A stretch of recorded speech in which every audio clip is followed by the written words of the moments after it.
Reka nanone nongere ngusuze kandi nkwifurize ibihe byiza wowe nkurikirana umunsi kundi kuri YouTube channel yanjye ya David Rwanda. Kuko tumaze kubimenyera yica n'inyura y'inkuru z'urukundo ndetse n'ibindi biganiro byinshi bitandukanye byagira icyo bigufasha mu buzima.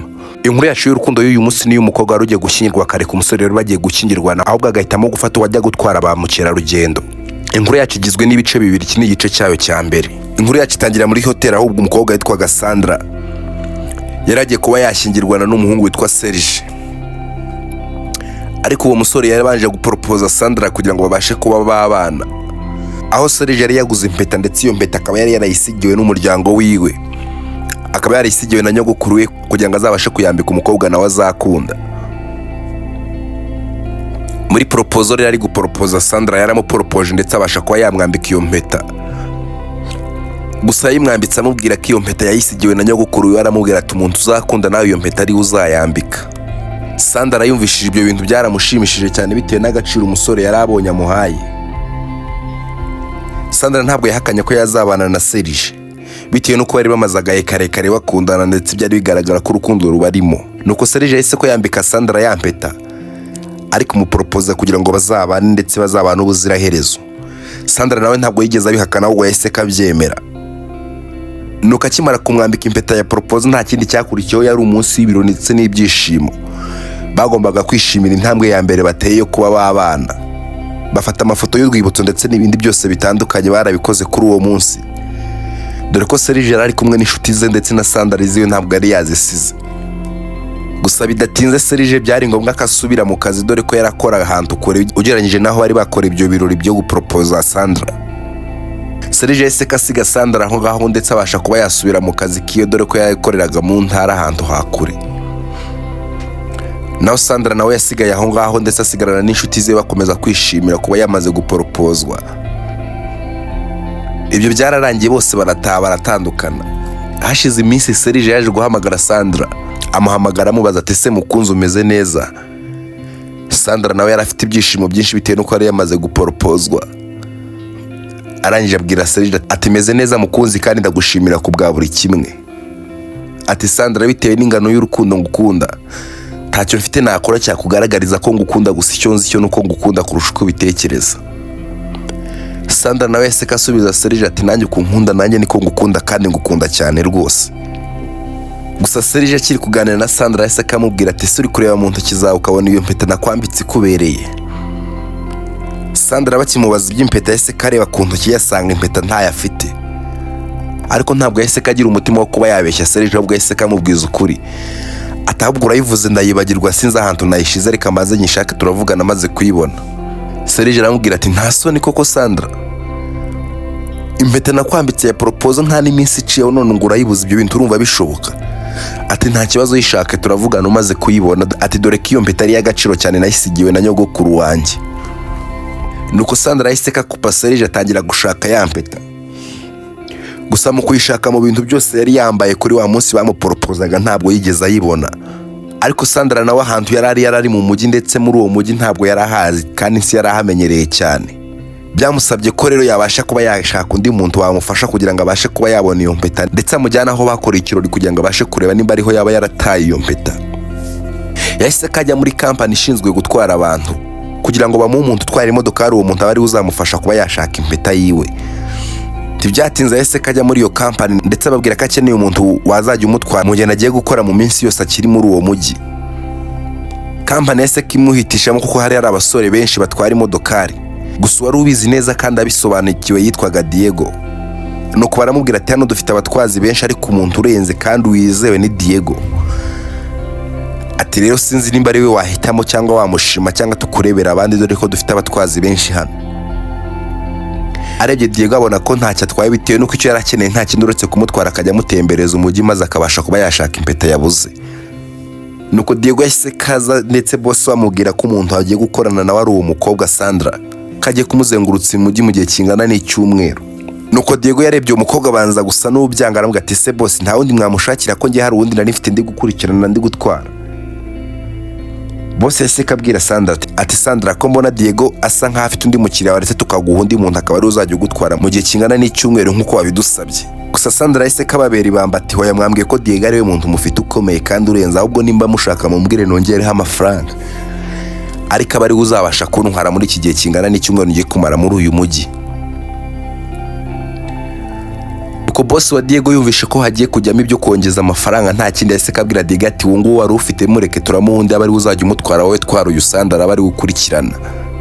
Bitewe nuko Diego rero yari umukozi kandi yakeneye amafaranga ntabwo yari guhakana rwose yahise ko yemera kuzajya atwara uwo Sandra ndetse akamutembereza umujyi muri icyo gihe cyose azaba arimo gushaka impeta ye. Bidatinze Serge aho yararese kahamagara Sandra ati se Sandra ko naherutse umbwira ko ugiye gushaka impeta kuri uhite kumpamagara byagenze biti impeta wayibonye cyangwa ntayo wabonye. Sandra ntabwo arafite umutima wo kubeshya Serge dore ko ariyo yari bagiye kubana.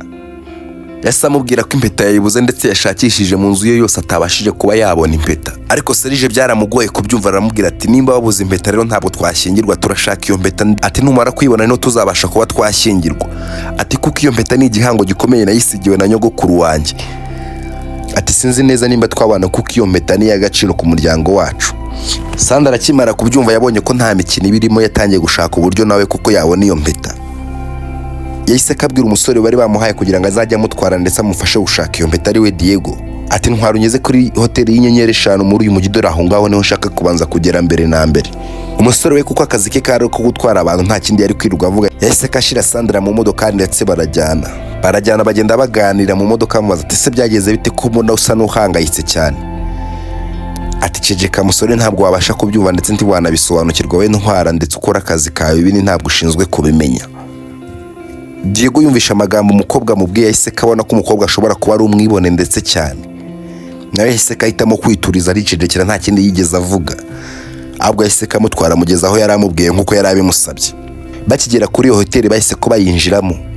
Dore ko bari bamaze iminsi itari myinshi cyane bahavuye ntabwo byari kugorana kuba wakongera kwinjira muri iyo hoteli nubwo yari ihenze cyane.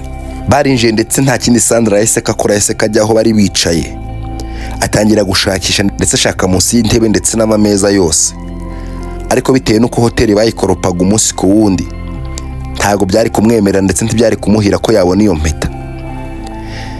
Yakomeje gushakisha ndetse afite agahinda n'uburakari bitewe n'amagambo Serge yari yamubwiye ko natabona impeta batazashyingirwa kuko ntabwo byakunda kuko impeta yifataga nk'ikintu cy'agaciro cyane. Sandra yakomeje gushaka muri iyo hoteli ndetse arazenguruka hose ashakira n'ahantu ndetse atigeze agera bitewe n'agahinda n'ubwoba yari afite.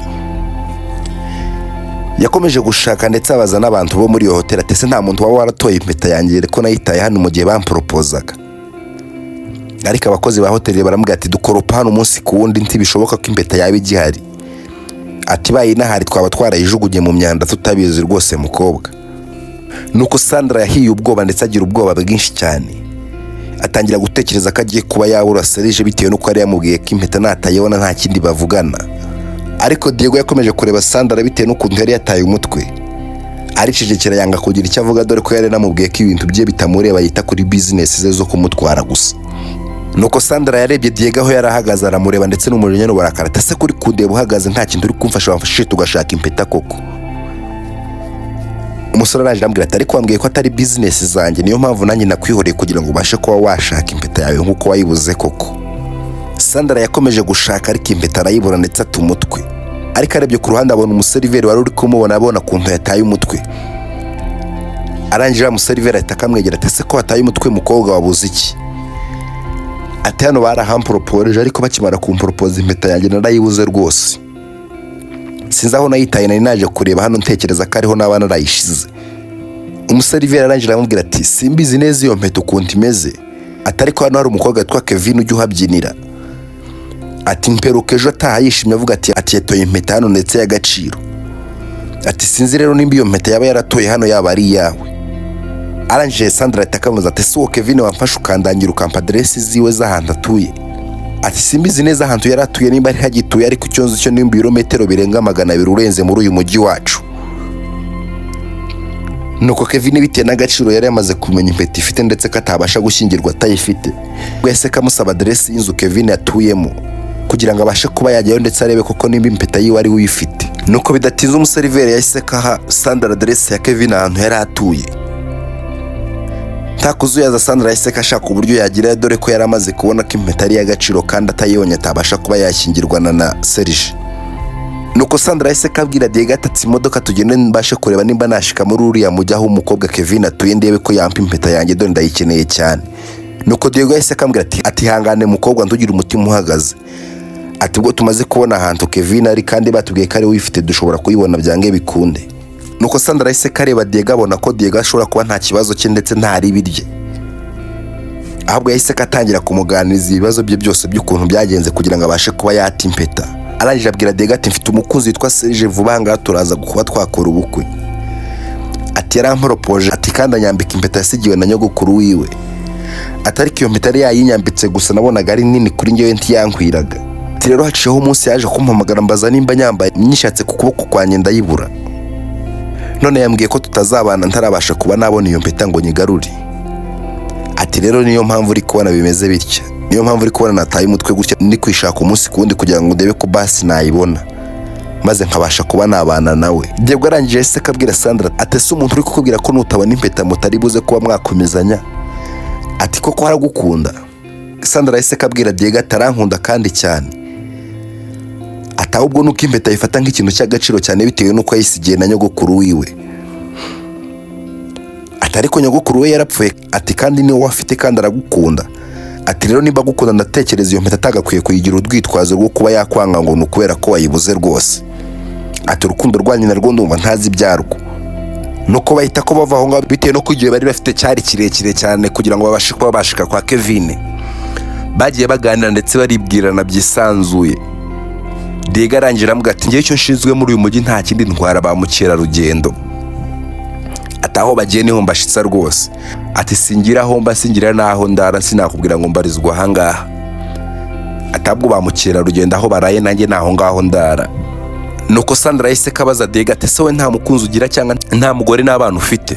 Nuko Sandra kibaza Diego iby'umugore we n'abana. Diego yahise kagira ihungabana ndetse imodoka bari barimo ragiye kwimanura mu manga ngo bakore impanuka, ariko ahita akafata fira arahagarara. Agace kacu ka mbere nanga karangiriye. Kwibutsa gukora subscribe wowe utarayikora kugira ngo ujye ubasha kunkurikirana umunsi ku wundi.